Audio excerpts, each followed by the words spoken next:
Last but not least, we welcome the closing remarks by the Scientific Advisory Board members, Lisa Husu, Ines Sanchez de Madadriaga, and Mine Tan. The panel will be chaired by Viviane Willis-Masici, Head of the Gender Sector, European Commission Director General for Research and Innovation. Thank you.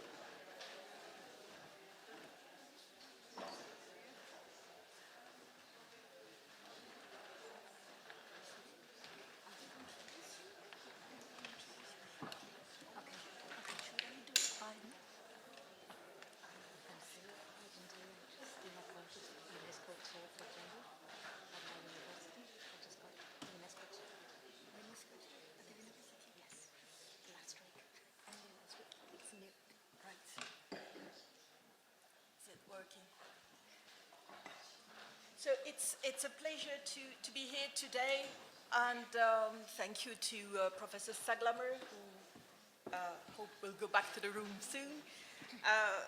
Our task is to draw some closing remarks, but in fact we don't close a chapter, we are opening a chapter with the launch of EWORA. And in this way I would like to ask each of our distinguished advisor to EWORA a comment for the future of the network. Our Commissioner Moedas, earlier this afternoon, invited EWORA members to use the power of their network to make their voices heard in research policy making, and here and at home. And he added that it is about taking practical, proactive steps to address the equality gap based on evidence and not ideology. So my question would be to each of you, what proactive, concrete steps would you suggest EWORA to take in the coming weeks even, or coming months? I'll start with, would you like Lisa to start? So Lisa Husu, should I introduce you shortly? Lisa is a sociologist and professor of gender studies at the Örebro University in Sweden. Lisa has extensively contributed as a gender expert and advisor for research and higher education, not only in Nordic countries, but also in several European research projects. And I should add that Lisa is the well-inspired moderator of the European Network on Gender Equality in Higher Education, which will hold its 9th meeting soon in September in Paris. Lisa, please. Thank you. Thank you. First, I would like to say, before I say these three things, is that all research has shown that the key role of leaders as drivers for gender equality in universities. So leaders, it's always repeated in every report, every study on how to make change for better gender equality in academia. Leaders have the key role. So EWORA is just fantastic in that respect, has a really key role. First, I would like to see that EWORA develops training for future European women leaders in academia, and that could take form of summer schools, winter schools, master classes, where the EWORA wise women rectors, emerita rectors are acting as a resource, but Europe-wide, and that could then inspire national similar, because the differences in the systems are so big. And Sweden has already had the IDAS program, and UK has had a program, but having EWORA develop a European model, and of course I would like to see the Commission to support that kind of effort, and that it's not a one-off, but it's like a repeated scheme. And Ursula was already mentioning, Ursula Nelles was already mentioning this kind of empowering event as well. Second, I would like EWORA to make more visibility for that you can be very different woman leader in academia. So make visible the diversity of women's leadership, that you don't need to be like a certain, like one type to become a leader. You can be a very different kind of leader, and make that visible, because that is inspiring for the younger generation. And third, I would like EWORA to develop and share experiences. How can a rector initiate change towards gender equality in practice in her institution, and how can she follow up and implement? And Gulsen's last words were quite suitable for that. But I really look forward to collaborating with EWORA, and I think there is a great potential to make European universities more equal and more fair. Thank you. Thank you very much, Lisa. Should turn to Ines Sanchez de Madariaga. Ines is Professor of Urban Planning at the Madrid School of Architecture and Rector's Delegate for Gender Equality. And you told me that you just got a UNESCO Chair for Gender Equality. Ines has also a deep knowledge of European affairs as a previous member of the Helsinki Group that a number of you might know, the group advising the Commission on Gender Equality Strategy in Research and Innovation.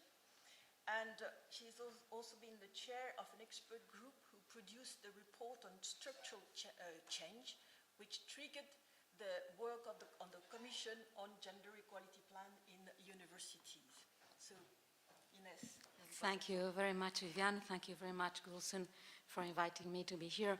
I would like to say a few words about the why, the how, and the what, which is what Viviane is asking me.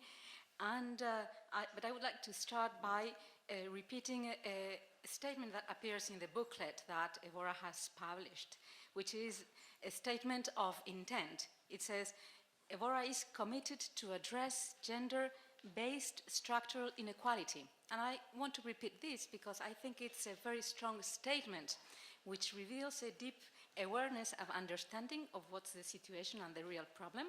And it also reveals a strong generosity on the part of the women and the women rectors, which are part of this association, and that clearly points to the fact that they will not go to this point in hell that Madeleine Albright likes to say, that women who don't care about other women, but it shows clearly what's the intent of these women rectors of providing and helping the structural changes that will help others that are coming behind them. First, why? Many reasons have been said today, but it's important to stress them. Gender diversity improves outcomes. It improves the quality, the performance, and the excellency of any work of any team, whether it is research, it is management, in any field. This has been said this morning by the Commissioner, and it has to be repeated. The argument of efficiency and quality. Then there's the importance of role models. You need to show the young girls that you can make a career, and this is very important from the point of view of horizontal integration, of getting more women into STEM areas. And then you have the very important argument of top-level support. We need more women in the top to advance the gender agenda. Without more women in the top, the gender agenda will not advance at the sufficient speed. And we know that time alone is not solving things. We need action, and this requires more participation of women in top level. And also because our research, as Lisa has said, has demonstrated that top-level support is a requirement for structural changes towards greater gender equality. And this has been said not only by research, but also by very important policy documents like the Helsinki Group position paper of 2009 and the structural change report that Viviane was mentioning also. It stated that top-level support was a prerequisite for change. And then finally, because it's fair. It's only fair. And I like very much that this morning this argument has been stressed by all the speakers, because it's an argument that is very difficult to use in scientific environments, where it seems to come into conflict with merit. And this has to be deconstructed. Fairness is quality, and there is no merit without greater fairness. So we need to use the quality of fairness without being ashamed of it. So this morning, this afternoon, I really was very happy to hear that mostly all speakers have mentioned this argument. And then how? I think that the EWORA Association brings in a unique resource, which is women rectors, with their experience and their capacity to mentor, to coach, to train, to lead by example, and to use their influence and their power and their personality and all their background accumulated through years of public service. And there's another second aspect of EWORA, which I think is very important, is that it brings in scientific knowledge and deep expert knowledge on gender. And this is clearly demonstrated by the sentence I read at the beginning. I hope that we sitting in this panel will contribute to this very important trait of this association, because it's not enough to have the personal experience, it's also necessary, absolutely necessary, to bring in the evidence, the scientific evidence, and all the knowledge, which, by the way, and I want to recognize the European Commission, a very great amount of this knowledge has been created thanks to the support and the policies developed by the European Commission in the last 20 years almost. And finally, I would say that what we have here is powerful voices empowered by sound scientific knowledge, and that they will have the possibility to act to promote gender equality in one of the fields of policy in which, to my understanding, and also of EIGE, the European Commission has been most successful, which is science policy precisely. And so it's a field of policy in which it's very timely, the creation of an association such as this, because it can create a leap of difference with what have been the ongoing structural stakeholders working in the area, in the field. And I would just mention a couple of roads or paths for action that I think the association can work effectively. The first one is to support the work that the European institutions and the Commission are doing in the field of science policy. The work that the European institutions have done in this field is really important.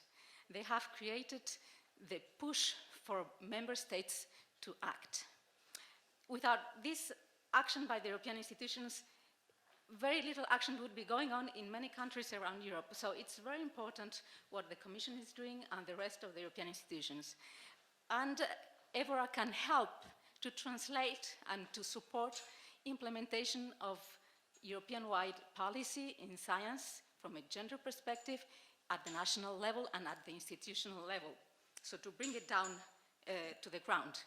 And then I also think that following what Patricia really said in her speech, her last, it was exactly my last comment, that EWORA can have a very important role in supporting the actual implementation of the very ambitious objectives and goals that were set in Horizon 2020.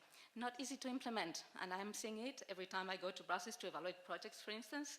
There are very strong difficulties in actual implementation, and I think that EWORA can play with this possibility of bringing in very strong leadership and rich experience, and supported by sound knowledge, can really contribute to sound implementation of the very important actions and policies that the European Commission is developing in Horizon 2020.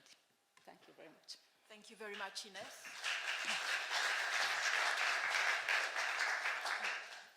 Now I turn to Mine. Sorry.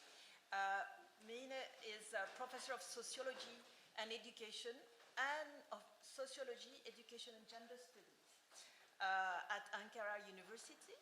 Mine is a member of the National Commission of UNESCO,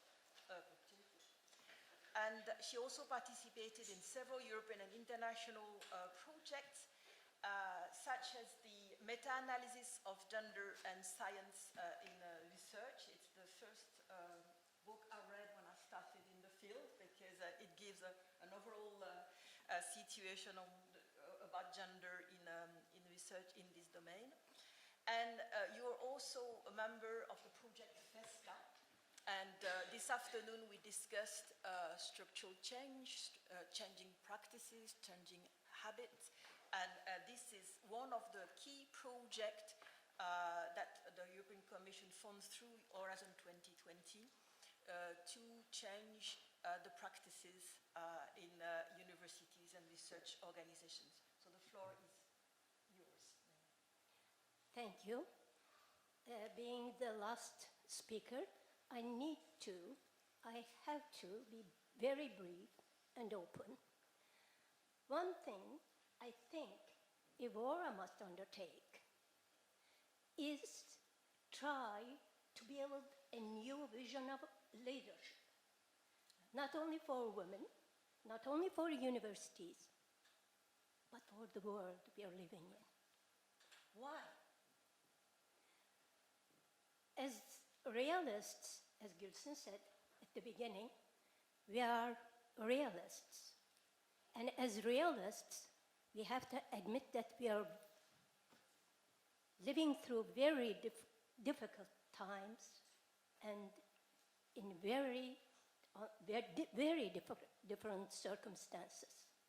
Excuse my excitement or sorrow for when talking about such circumstances and times. Therefore, women, I think, or EWORA, I should say, must contribute to build a new vision of leadership for this world and for the future. How? I think EWORA has the capacity to build a bridge between the past and the future generations of women and of education. EWORA can document and disseminate the experiences of the women rectors of the Europe. This we need, indeed, for writing a new history of the woman too. But I do agree with Lisa that for future, the past experiences are not enough. They are necessary, but they are not enough. Therefore, EWORA can help create a new program, a training program for the future women leaders. In Turkey, there is a saying that goes as, a woman like a man. People say it when they want to compliment a woman. EWORA must ask, I think, if and do we need women rectors who are replicas of male rectors, or if it is possible to build a new kind of leadership, new leaders for the universities and for our societies. Thank you.